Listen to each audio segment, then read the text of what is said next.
prison, inmates know that the shakedown is just around the corner.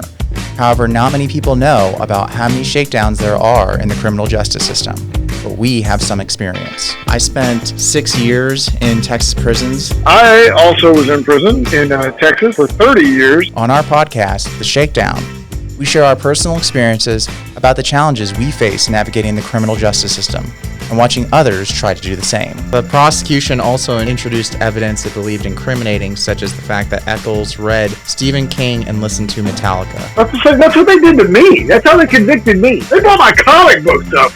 I could spoil my mood going down that hole. Each week we ask a question. Who are we? Do we need prisons? Making comics in prison. Randy, what did you do this weekend? Sometimes we even have a special guest to help present our topic. This is a corkscrew.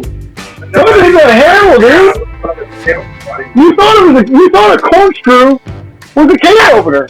And we let our experiences be our guide. From dealing with courts to going to prison, everything was totally different than I expected. Being alone by yourself in a cell like that all the time for years and years, it's going to have an effect on everyone. So come join us for stories. West Memphis 3. And when Texas 7 happened, and those guys broke out. The reason he was there is because he had stabbed his uncle 45 times. And hopefully to learn something new. Getting to the root of that problem and finding out what's wrong with society, with ourselves and with them, and fixing it as a whole, and then bringing the person back into the fold of society. It's the attitude of trying to help this person and get them ready for the world versus locking them up because they're such a bad person.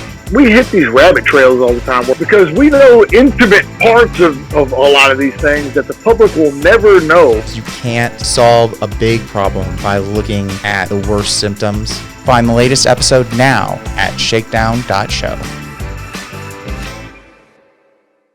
It's a form of enlightenment